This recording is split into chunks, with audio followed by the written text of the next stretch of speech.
자, 안녕, 민규쌤입니다. 16쪽에 이제 주제 05 조선의 정치 살펴보도록 하겠습니다. 내용이 많은데요. 여러분들 항상 가급적이면 이거 보기 전에 각 단원별 맨 앞에 페이지에서 교육과정 성취 기준과 학습 요소를 좀 봤으면 좋겠어요. 자, 요 부분은요, 출제가 되는 게 주제 05, 06이 조선시대거든요. 그래서 조선시대 자체가 두 문제 나오고 있고, 그 중에서 조선의 정치 파트에서 한 문제 정도가 출제가 된다라고 일단은 보시면 됩니다. 지금까지 4번의 시험에서 그랬습니다. 그래서 봐야 되는 카테고리를 조금 정리를 하면, 고려와 마찬가지로 통치체제를 정비하는 거, 정비와 관련해서 하나 볼 수 있습니다. 자, 국왕을 중심으로 본다면 많은 국왕이 있지만 실질적으로 나올 수 있다라고 생각되는 것 세종, 한 개 너무 많아. 그리고 통치체제를 완성한 성종 때입니다. 오케이? 자, 요것을 중심으로 좀 보면 수호를 할 것이다.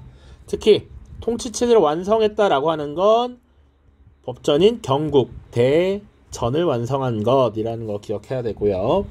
또 하나는 두 차례 큰 전쟁입니다. 이거부터 가면 안 되지. 임진왜란과 병자호란입니다. 임진왜란과 병자호란. 자, 조선이라고 하는 나라의 역사를 크게 바꾼 두 차례의 전쟁이죠. 그래서 각 한 번씩 출제가 되었는데, 특히 병자호란 같은 경우는 병자호란의 영향으로서 북벌론이 등장하였다 이런 게 나와요. 요거는 학습 요소에 들어 있습니다. 상대적으로 더 중요한 게 많음에도 불구하고 북벌론이 등장하였다, 이것이 나온 건 학습 요소에 교육과정에 있는 내용이기 때문이에요. 그러니까 꼭 봐주시길 바라고. 또는 조선 후기에 정치 변화, 정치 변동이라고 쓸게요. 자, 그래서 조선시대는 붕당 정치라는 게 시행이 됩니다. 자, 붕당 정치가 변질되면서 환국 정치라고 하는 것 등장하고요. 편가르고 나뉘어서 싸우니까 문제가 많다, 붕당에 관계없이 인재를 등용하겠다라고 하는 탕평 정치, 그리고 강력한 국왕이 무너지면서 외척을 중심으로 한 세도 정치로 이어집니다. 그래서 지금 사실은 이 중간에 있는 환국 정치가 한 차례 출제가 되었고요. 여기서 조금 봐야 될 거, 붕당 정치라고 하면 학문적 정책 입장에 따라 파벌이 갈린 것이었는데, 붕당 정치의 예를 보여주는 예속 논쟁, 여기 붕당의 마지막에 있고요. 탕평 정치하면 영조라고 하는 왕, 정조라고 하는 왕이 주도를 했는데, 이 탕평 정치는 아마 정조 쪽에서 나올 가능성이 좀 더 높다라는 것 정도 보시면 되겠습니다. 자, 이런 것들을 중심으로 봐야 됩니다. 자, 그래서 주요 내용 정리, 여기 연표도 있는데요. 대략적으로 조선이 1392년 이성계에 의해 건국된 이후에 15세기, 대략 15세기 전반 통치체제를 정비하는 시기, 성종까지. 그리고 나서 이 통치체제를 정비하는 과정에서 공을 세운 세력들이 주로 여기 훈구라는 세력입니다. 근데 이 훈구 세력이 너무 커지다 보니까 성종이라고 하는 왕이 이 훈구 세력을 견제하기 위해서 새로운 세력을 진출시켜요. 그들이 사림입니다. 그래서 16세기에는 훈구와 사림 세력들이 서로 권력을 갖기 위해서 경쟁을 하는 이런 모습들이 나타납니다. 자, 그러다가 이 중간에 선조라고 하는 왕 때가 되면 사림이 권력을 잡아요. 그리고 나서 이제 붕당 정치가 실시되는 겁니다. 선조 때 이후로. 자, 그래서 선조라고 하는 왕 때 사림이 권력을 잡고 난 뒤에 양란이라는 게 터져요. 그러니까 양란, 두 차례 큰 전쟁을 거치면서 붕당 정치가 이어지고요. 붕당 정치가 쭉 이어지다가 사실은 중간에 변질되면서 환국 정치라는 거 한번 나타나. 요게 숙종이라고 하는 왕 때입니다. 자, 이때 특정 붕당이 권력을 잡으면 상대 붕당을 거의 몰살시켜버리는 이런 모습이 나타났어요. 그래서 이거 문제가 많다, 이제 붕당에 관계없이 인재를 등용할래 라고 했던 게 주로 18세기의 탕평 정치입니다. 대표적인 국왕 영조와 정조가 있다라고 얘기했고요. 19세기가 되면 이 탕평 정치를 주도하던 강력한 왕이 죽고 나서 어린 왕이 등장해요. 그래서 이 어린 왕을 앞에 내세우고 외척들이 권력을 좌지우지하는 세도 정치가 시행됩니다. 자, 그래서 이 세도 정치 시기는 정치적인 이런 혼란이 많았고요. 이때 못 살겠다라고 해서 농민봉기가 일어나기도 해요. 요거까지 기억을 해두셔야겠습니다. 자, 그래서 내용 쭉 보겠습니다. 1번 조선의 건국과 통치체제 정비. 자, 태조 이성계가 건국을 한 건 알고 있어야 되고요. 태종, 세종, 성종 이 세 명의 왕이 그나마 좀 내용 요소가 많은 왕들이죠. 근데 중점적으로 봐야 될 것은 이 세종과 성종이다. 자, 3대 왕이었던 태종은요, 왕권 강화를 추진하면서 육조직계제라고 하는 것을 시행합니다. 자, 조선이라는 나라는 왕이 있고요, 의정부가 있고, 그 밑에 행정 업무를 담당하는 육조가 있었습니다.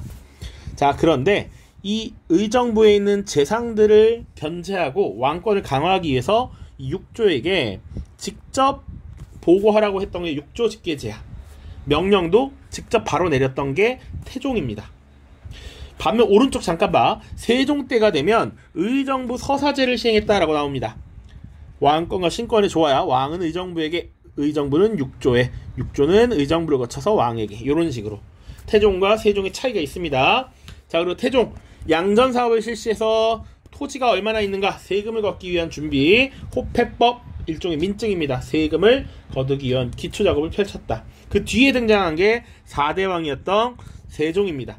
유교적인 이상정치를 추구하려고 했고요. 그래서 의정부 서사제 실시했다. 그리고 북방지역에 4군 육진을 개척했다. 그리고 우리가 지금 쓰고 있는 한글, 훈민정음을 만들어서 널리 알렸다, 반포했다 정도 보시면 되겠습니다. 자, 그리고 성종입니다. 성종은요, 9대 왕이에요. 사실 중간에 왕이 많이 지나갑니다. 자, 아무튼 이 성종 때가 되면 통치체제를 완성합니다. 자, 그래서 성종과 관련된 키워드로 기억해야 되는 건 홍문관이라고 하는 거 설치하고요. 그리고 국가의 주 기틀을 마련한 경국대전을 반포합니다. 국가의 중요한 법식들을 다 정리해놓은 법전이야.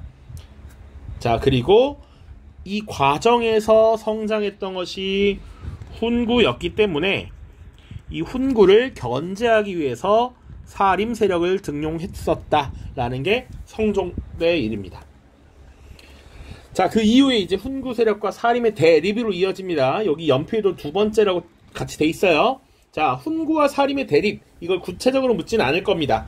자, 훈구와 사림이 대립을 하면서 정치적인 공방이 이어지고요. 그 과정에서 사림 세력들이 크게 화를 입습니다. 그래서 이것을 사화라고 하고, 마침 4차례의 사화가 벌어집니다.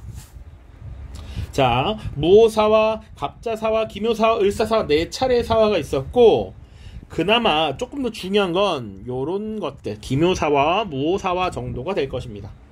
그래서 이 기묘사화의 내용이나 무오사화의 내용을 주고, 이를 중심으로 한 탐구 주제로 적절한 것은 조선 전기 훈구와 사림의 대립, 이런 식으로 나올 가능성이 높다. 무튼 연산군 시대에 있었던 무오사와 김종직의 조의 제문이라고 하는 글이 문제가 되어서 훈구 세력이 사림 세력을 고발했고, 사림 세력이 싹쓸이 당한 것이다. 갑자사와 그런 게 있었다. 기묘사와 중종 때 중종 나름의 개혁을 추진하기 위해서 조광조라는 인물을 등용했는데, 조광조가 기존에 기득권을 가지고 있었던 공신들이 거짓 공훈을 세우고 있다, 유공자로 잘못 지정됐다, 저거 다 취소해야 된다, 이렇게 비판을 하면서 훈구파의 미움을 샀고 정책 공격을 받았던 것이죠. 그 정도 알고 계시면 되겠습니다. 훈구와 사림의 대립입니다. 자, 그 다음 조금 더 중요한 건 이 양란의 발생이죠. 두 차례 큰 전쟁입니다. 임진왜란과 병자호란. 자, 임진왜란은 선조라고 하는 왕, 병자호란은 인조라고 하는 왕 때 이루어졌습니다. 임진왜란 하면 도요토미 히데요시의 침략으로 시작되었고, 자, 그리고 명나라에 사실 도움을 요청하는 그 동안에 시간을 잘 벌었던 것이 이순신이 이끄는 해군과 수군과 의병들의 활약입니다. 그래서 곽재우라든지 조헌, 고경명, 사명대사, 서산대사 이런 인물들이 나올 수 있어요. 그럼 이거 임진왜란이구나 라는 거 약간 눈치채야 돼. 자, 그리고 명나라의 지원을 받았죠. 그래서 사실은 우리 국토가 이렇게 있으면 당시 한양은 여기인데 국왕이 여기 의주까지 피난 가고 여기 다 먹혔었습니다. 그러다 명나라가 이렇게 들어오면서 반격하고 영토를 어느 정도 되찾는 것도 맞죠. 수군 활약하고요. 자, 아무튼 평양성을 탈환하고요. 결국 일본과 휴전 협상을 맺으려고 했으나 결국 실패했다. 그 이후에 도요토미 히데요시가 죽음으로써 일본이 퇴각하고 결국 전쟁이 마무리가 되죠. 주요 전투 명칭을 주고 대략 알아라고 할 수도 있습니다. 임진왜란입니다. 어떻게 나올 거냐? 이런 사례들을 줄 겁니다. 그리고 이 전쟁과 관련된 설명을 옳은 것은 곽재우 등이 활약하였다, 혹은 이순신의 수군이 활약하였다, 도요토미 히데요시가 침략하였다, 이런 식으로 나올 수 있겠다. 자, 그 다음입니다. 자, 임진왜란과 사실은 병자호란 사이에 광해군이라고 하는 인물이 있고요. 이 광해군 때 사실 중요한 일들이 많습니다. 시험을 위해서 많이 스킵하지만 이 광해군은 어떤 모습을 취했느냐? 당시 중국에 명나라가 있었고요. 북방에 후금이라는 나라가 성장하고 있었습니다. 이 둘이 대립을 하고 있어요. 근데 이 광해군은 누구 편도 들지 않는 중립적인 입장을 취합니다. 그러니까 명나라가 도와준 것도 맞지만 현실적으로 후금이 셌기 때문에 중립외교라고 하는 것을 펼쳐요. 근데 이 광해군이 이 중립외교 말고 여러 가지 실책을 벌이면서 반대파들에 의해 쫓겨나요. 그렇게 등장한 왕이 인조야. 이 인조는 기본적으로 중립외교도 비판했습니다. 명나라가 우리를 도와줬으니까 우리가 그 은혜를 갚아야지 라고 해서 친명배금 정책을 펼쳐 명나라와 친하게 지내고 후금을 배척하자 이거야. 그러다 보니까 후금, 나중에 청나라로 이름을 바꾸는데 청나라가 불만이 많겠죠. 그래서 청나라가 군신 관계를 요구하고요. 이것을 받아들이지 않으면서 결국은 전쟁이 벌어지게 됩니다. 그 전쟁이 병자호란이다. 자, 강화도로 도망가서 항전하려고 했으나 실패하고요. 결국 남한산성에 들어가서 45일간 버티다가 항복하게 되죠. 그래서 패배하면서 국왕이었던 인조가 청나라 황제에게 대굴욕을 당합니다. 삼전도의 굴욕, 3번 절하고 9번 머리를 조아리는 삼배 구고두의례를 행하기도 합니다. 자, 그리고 실제 기출된 주제 하나는 이겁니다. 병자호란의 이후 영향으로 오른 것은 북벌론이 제기되었다. 우리가 당한 치욕을 갚아주자라고 하는 내용이었어요. 자, 그 이후에 이제 붕당 정치의 전개 쭉 볼 텐데 내용이 많은데요. 다 암기할 필요는 없습니다. 대략 그랬구나. 선조라고 하는 왕, 아까 임진왜란이 터진 시기였어요. 붕당이 형성되어서 동인과 서인으로 나뉘었다. 그리고 그때 임진왜란 터졌다. 그 이후에 그 아들인 광해군 중립외교 펼쳤다 얘기했죠. 그리고 하나 중요한 거, 주제 6에서도 나올 텐데 대동법이라고 하는 제도를 시행합니다. 자, 공납, 특산물을 납부하는 공물 납부와 관련된 제도 개편이 있었습니다. 대동법 중요해요. 자, 그리고 그 다음 중립외교 비판하고 인조가 등장했습니다.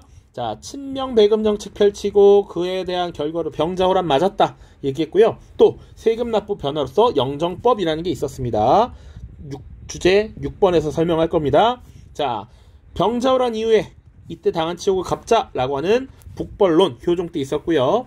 그 다음 현종 때가 되면 이 붕당 정치의 끝판왕 예속 논쟁이라고 하는 것이 벌어집니다. 효종의 왕비가 죽었을 때 장례, 그 상복을 얼마나 입을 것이냐를 가지고 지금 논쟁을 벌인 거예요. 이 자료 5탄인데 동인과 서인이 아니라 남인과 서인입니다. 남인과 서인이 예속 논쟁을 벌였다. 그래서 권력이 서인 중심으로 갔다가 남인 중심으로 갔다가 이런 변화가 있었다. 자, 그래서 주제 4번까지만 하더라도 붕당 정치가 적절하게 운영이 되고 있었어. 그런데 5번은 붕당 정치가 이제 변질되었다라는 겁니다. 변질. 자, 그래서 원래 붕당 정치는 공존이 핵심인데 숙종 때 환국 정치가 이루어지면서 공존이 깨졌다라는 겁니다. 특정 붕당이 권력을 잡으면 다른 붕당은 권력을 모두 잃는 이런 모습들이 나타났어요. 이때 사람들이 너무 많이 죽어나가. 남인이 권력을 잡으면 서인이 거의 몰락하고 서인이 권력을 잡으면 남인이 몰락해. 그러다 보니까 이거 문제가 많다. 그래서 그 뒤에 등장한 영조와 정조 때는 이제 붕당에 관계없이 인재를 등용하자라고 하는 탕평 정치를 추진하고요. 그리고 이 둘은 굉장히 현명한 군주였습니다. 공부 많이 하고요. 개혁 정치를 추진했어요. 영조 때 서원을 정리한다든지 균역법을 시행해서 백성들의 군역 부담을 줄여준다든지 속대전이라는 법전을 편찬했습니다. 그런데 사실은 영조보다는 이 정조가 나올 가능성이 높아 보입니다. 정조는 반드시 암기를 하십시오. 규장각이라고 하는 왕실 도서관 만들었고요. 국왕의 친위부대인 장룡령을 설치해서 국왕의 군사력, 국왕의 권한을 강화시키려고 했죠.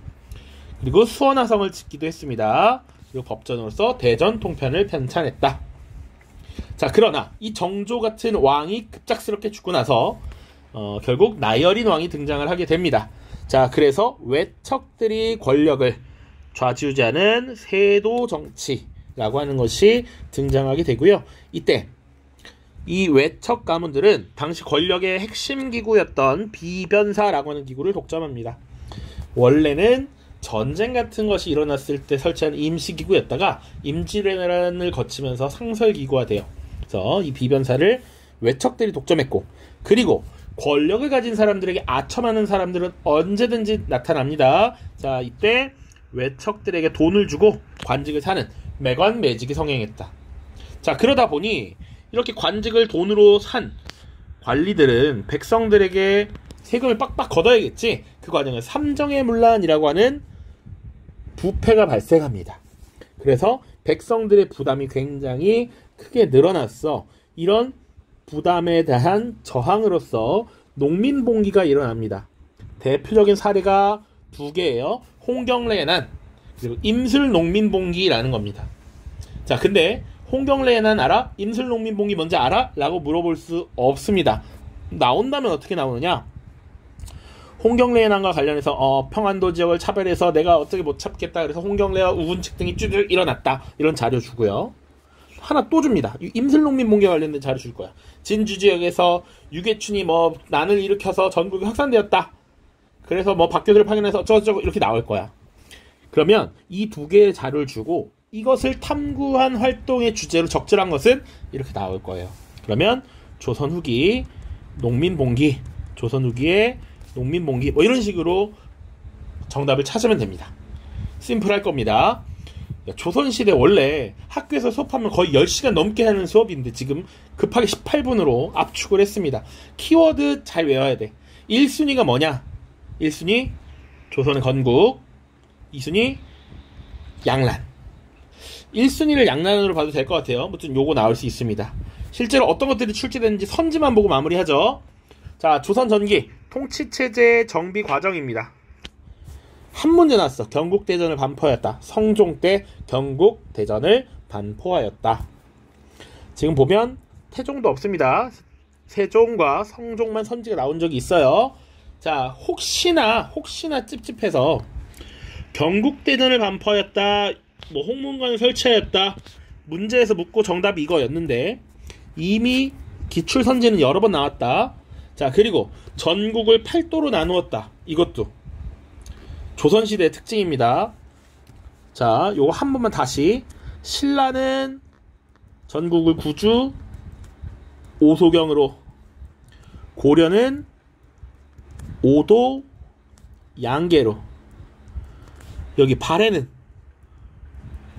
5경 15부 62주. 요거 기억하십시오. 조선은 지금 전국을 8도입니다.